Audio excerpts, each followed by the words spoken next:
Pessoal, vamos falar um pouquinho agora sobre uma modalidade também de contrato das mais relevantes, né, que é o contrato de empreitada. O que é o contrato de empreitada, pessoal? É aquela modalidade de contrato onde uma parte, né, que é chamado de empreiteiro, vai se vincular a outro, tá certo? A realizar um determinado serviço, né, em razão de uma contraprestação financeira, tá certo?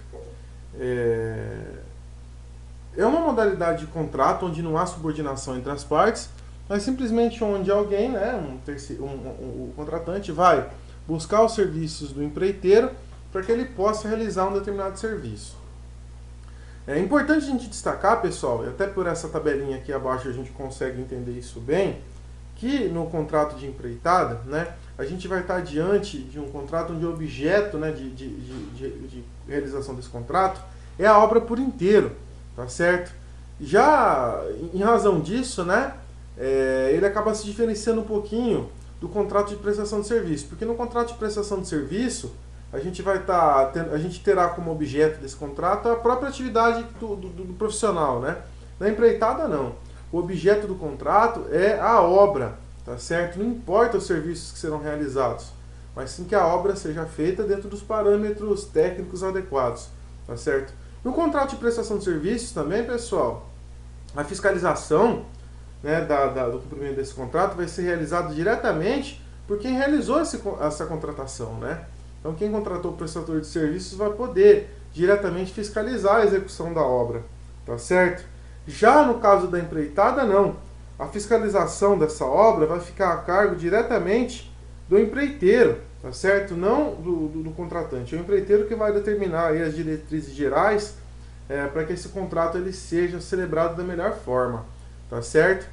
No contrato de prestação de serviço, pessoal, o contratante, né, aquele que é, se vale aí dos serviços, né, do prestador, é ele quem vai arcar com todos os riscos inerentes dessa contratação. Já no contrato de empreitada, não, pessoal. Quem vai arcar com esses riscos será o próprio empreiteiro, tá certo? É ele que vai assumir os riscos da obra. Então a gente tem aí uma modalidade de contrato um pouco diferenciada com relação ao contrato de prestação de serviços, tá certo? Vamos lá. Pessoal, quando a gente fala do contrato de empreitada, me desculpe, o contrato de empreitada, a gente vai estar diante de um contrato onde a gente vai ter uma obrigação de resultado, ou seja, o empreiteiro vai ter como obrigação principal, né, entregar para o contratante a obra que foi, né, pactuada, tá certo? Então, uma obrigação de resultado, ele deve entregar para o contratante aquilo que foi pactuado, né? Se não fizer dessa forma, o empreiteiro vai ser responsabilizado. O tempo que o empreiteiro vai gastar para construir, né, para realizar a obra, também não é de grande relevância. Tá certo? O importante é que a obra seja feita nos modos que foram pactuados. Né? Evidentemente, quem vai fiscalizar, conforme a gente já disse, é o próprio empreiteiro, e essa obra vai ter que ser resguardada por todos os parâmetros técnicos relacionados à construção civil, evidentemente. Né? Só para ressaltar, né, a gente não está diante de um contrato de compra e venda, não há uma compra e venda de bem, aqui é a construção de um bem imóvel, né? E também a gente não está diante do mandato, o empreiteiro não vai estar agindo em nome do dono da obra, né? Ele vai estar realizando construindo realmente um imóvel no qual assim foi pactuado, tá certo? Quais são as espécies, pessoal? A gente tem a empreitada de mão de obra ou a empreitada de lavor e a empreitada de materiais, tá certo? Vamos dar uma lida primeiro no artigo 610 para a gente poder falar um pouquinho melhor sobre essas espécies. O empreiteiro de uma obra pode contribuir para ela só com o seu trabalho ou com ele os materiais. Então é onde a gente tem as duas espécies aqui, né? Parágrafo 1º. A obrigação de fornecer os materiais não se presume. Resulta da lei ou da vontade das partes. Parágrafo 2º. O contrato para a elaboração de um projeto não implica a obrigação de executá-lo ou de fiscalizar-lhe a execução. Então vamos falar primeiro sobre a empreitada de lavor ou a empreitada de mão de obra. Ela é a regra, pessoal, dentro das espécies aí de contrato de empreitada, tá certo? Se não, a gente estiver diante de um contrato de empreitada que não houver nenhuma especificidade, o empreiteiro vai se comprometer perante o contratante apenas a fornecer a mão de obra necessária para a construção da obra, tá certo? É importante a gente destacar. De ressaltar também, pessoal, aqui, quando a gente fala dessa modalidade aí de empreita, né? Essa modalidade aí de contrato, os riscos inerentes aí à obra, meus amigos, ele vai ser de responsabilidade do dono da obra, tá certo? Os riscos aí serão do dono da obra, exceto se o empreiteiro agiu de forma dolosa ou culposa, né? Não utilizou as técnicas corretas, não se valeu dos materiais que sejam adequados, né? Se isso acontecer, aí sim, em razão disso, o dono da obra tiver um prejuízo, o empreiteiro vai ser responsável, tá certo? Importante a gente destacar isso aqui, tá certo? Importante também, galera, o artigo 613, olha lá. Sendo empreitada unicamente de lavor, se a coisa perecer antes de ser entregue, sem mora do dono nem culpa do empreiteiro, este perderá a retribuição, se não provar que a perda resultou de defeito dos materiais e que em tempo reclamara a sua quantidade ou qualidade. Então, com relação ao artigo 613 é o seguinte, né? Se porventura, em razão de um caso fortuito aí, ou de força maior, né? O bem venha, né, a obra venha a perecer antes de ser entregue, né? Um vendaval acaba derrubando aí essa obra, né? O empreiteiro, ele não vai ter que arcar com os custos desse prejuízo, mas ele vai perder o direito à retribuição dos valores que ele destinou, dos valores destinados, melhor dizendo, a título de mão de obra, tá certo? É o que o artigo 613 fala para nós. Exceto se ele comprovar que o bem pereceu em razão de defeito material, né? E que ele reclamou em tempo hábil para o dono da obra, o dono da obra nada fez para se alterar essa circunstância. Tá certo? É importante a gente destacar isso aqui. E quando a gente está diante da empreitada de materiais, pessoal? Empreitada de materiais é uma modalidade mais abrangente, tá certo? Por quê? O empreiteiro vai ficar vinculado a fornecer tanto a mão de obra, tá certo? Quanto os materiais que são necessários, né? E em razão dela ser mais abrangente, ela deve ser expressa, né? É o que o artigo 610 falou pra gente, né? A obrigação de fornecer os materiais não se presume, ela resulta da lei ou da vontade das partes. Então tem que ficar absolutamente claro. Por haver o fornecimento dos materiais, caso o bem ele venha a perecer, né, o imóvel venha a perecer, né, qualquer prejuízo vai correr por conta do empreiteiro, tá certo? É importante a gente destacar essa situação, exceto se o bem já estiver pronto, né, a obra já estiver acabada nos termos do contrato e o empreiteiro precisa realizar a entrega desse bem e o dono da obra estiver em mora, né, não receber esse bem por algum motivo. Se nesse período o bem vier a perecer, a responsabilidade é do dono da obra, não mais do empreiteiro, tá certo? Olha o que o artigo 611 fala para nós. Quando o empreiteiro fornece os materiais, correm por sua conta os riscos até o momento da entrega da obra, a contento de quem encomendou, se este não estiver em mora de receber, mas se estiver, correrão por sua conta correrão os riscos, tá certo? Foi o que eu acabei de falar para vocês, né? A regra aí do 611. Com relação aos valores, pessoal, que são destinados aí a título de remuneração, né? Ela pode ser destinada, né? Essa remuneração pode ser feita de forma global ou proporcional, tá certo? Ou seja, pode ser estabelecido um valor total quando a obra estiver pronta, né? O empreiteiro receber o valor global pela obra ou ele começar a receber por partes, né? Conforme determinadas etapas da obra. Olha o que o artigo 614 fala para nós, tá certo? Que seria a remuneração proporcional. Se a obra constar de partes distintas ou se for de natureza das que se determinam por medida, o empreiteiro terá direito a que também se verifique por medida ou segundo as partes se dividir, podendo exigir o pagamento na proporção executada. Parágrafo 1º. Tudo que pagou presume-se verificado. Parágrafo 2º. Tudo que se mediu presume-se verificado. Se em 30 dias a contar da medição não forem denunciados vícios ou defeitos pelo dono da obra ou por quem tiver incumbido sua fiscalização. Isso aqui é o seguinte, galera. Se a remuneração for proporcional, por exemplo, por medição de obra, né, por determinada etapa, né, o empreiteiro vai ter o direito a receber quando ele concluiu, né, essa determinada etapa. Se o dono da obra pagou, presume-se que o dono da obra verificou a qualidade do serviço que foi realizado e está tudo ok, tá certo? E se ele não reclamar, tá certo, durante 30 dias, né, após aí o pagamento, até 30 dias após o pagamento,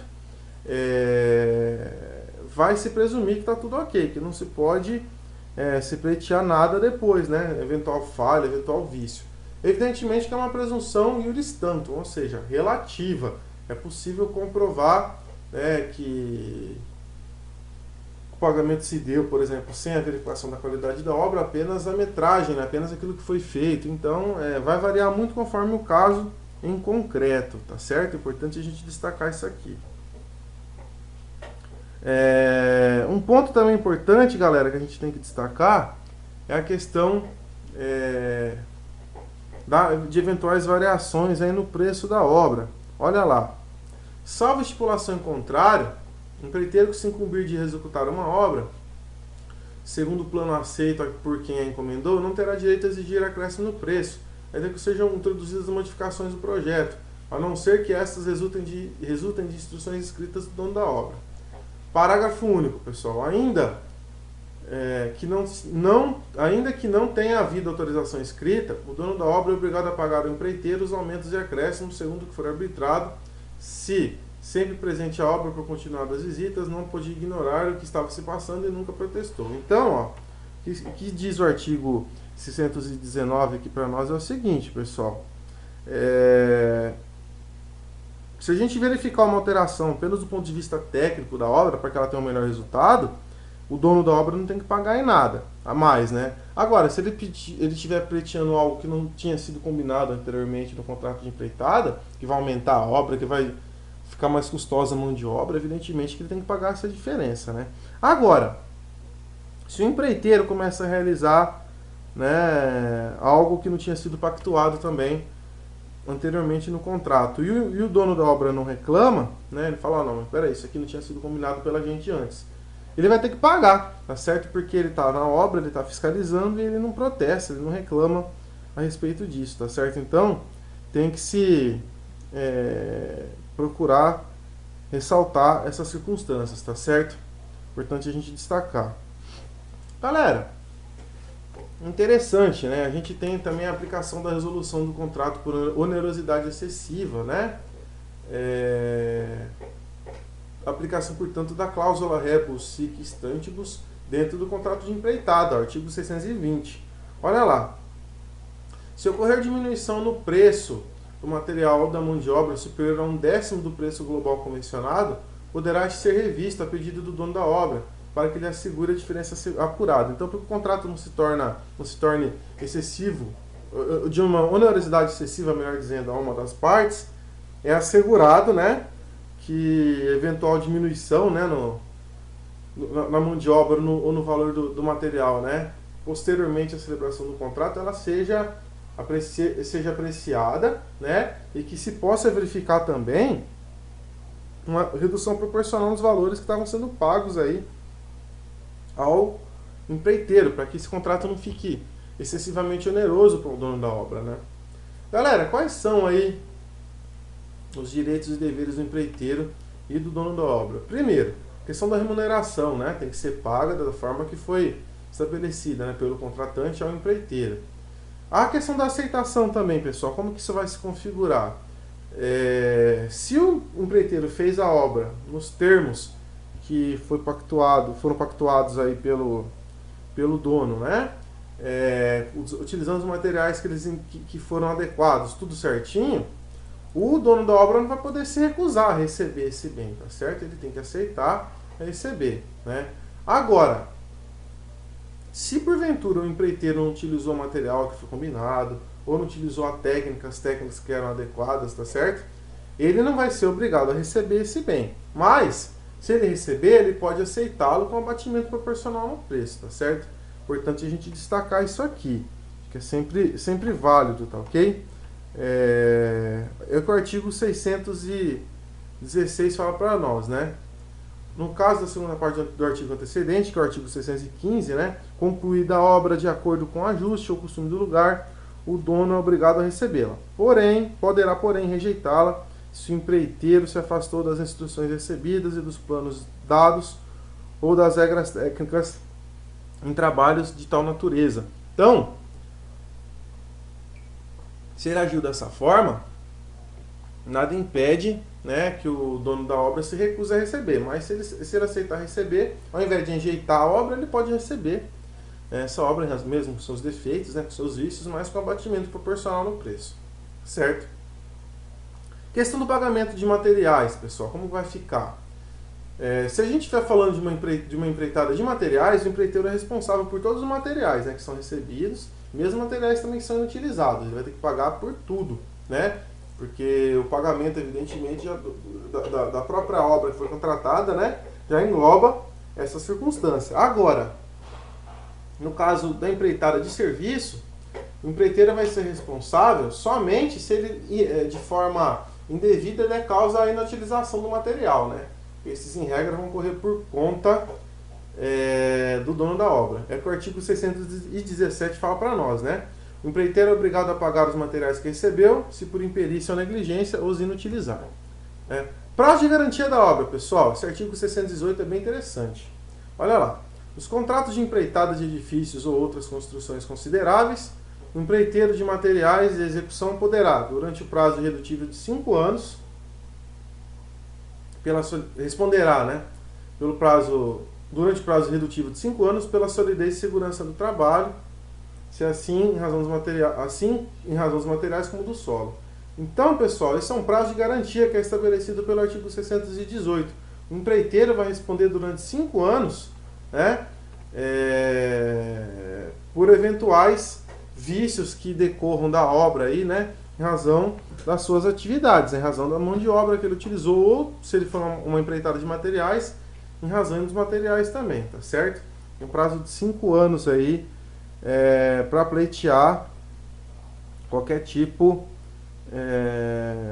de reparação, tá certo? Agora, evidentemente que esse prazo não vai excluir o prazo de se pleitear uma ação aí de natureza condenatória por eventuais vícios que surjam no imóvel, certo? Um erro de projeto, por exemplo, né? Aqui no caso, o dono da obra tem um prazo de 3 anos. Esse prazo começa a correr a partir do momento que o prejuízo ocorra, né? Que ele se demonstre. Tá bom? É importante a gente destacar isso aqui, certo? Interessante o parágrafo único do artigo 618. Ó, decairá do direito assegurado nesse artigo o dono da obra que não propuser a ação contra o empreiteiro nos 180 dias seguintes ao aparecimento do vício ou do defeito. Tá certo? Então, apareceu a partir do momento que o vício ocorreu, né, que o dono da obra teve ciência do defeito, ele vai ter o prazo de 180 dias para pleitear a reparação, né, judicial desse vício, tá certo? É importante a gente destacar isso aqui. Nesse sentido também, galera, o enunciado 181 da Jornada de Direito Civil, né? Ó, o prazo referido no artigo 618, parágrafo único, refere-se unicamente à garantia prevista no caput, sem prejuízo de poder do dono da obra, com base no mau cumprimento de contrato de empreitado, nem mudar perdas e danos. Tá certo? Pessoal, e questão para a gente encerrar esse contrato, a questão da suspensão do contrato de empreitado. O contrato pode ser suspenso, tá, gente? Importante a gente destacar isso aqui. Mesmo após iniciada a construção, pode o dono da obra suspendê-la, desde que pague ao empreiteiro as despesas e lucros relativos aos serviços já feitos, mais a indenização razoável calculada em função do que teria ganho se concluída a obra. E o artigo 624, suspensa a execução da empreitada sem justa causa, responde o empreiteiro por perdas e danos. Então, se o dono da obra decausa a suspensão do contrato ou a própria resilição dele, unilateral, né, o que ele vai ter como responsabilidade? Pagar o engenheiro, né, pelo serviço que ele já realizou, empreiteiro, desculpa, né, pelo serviço que ele já realizou, e uma indenização que vai ter mais ou menos como base aquilo que o empreiteiro possivelmente deixou de ganhar. E no caso do empreiteiro, se ele der a suspensão da obra, ele vai ter a obrigação de indenizar o dono da obra, né, por perdas e danos. Galera, era isso que a gente tinha para falar a respeito dessa modalidade de contrato. Fiquem à vontade para interagir com a gente através do nosso canal no nosso canal no YouTube, né? Comentários, dúvidas, sugestões, sempre muito bem-vindas. E também através da nossa fanpage, né? No Facebook. Procurem lá, @professor José Eduardo, tá? Fiquem à vontade para interagir com a gente. Grande abraço a todos e até a próxima.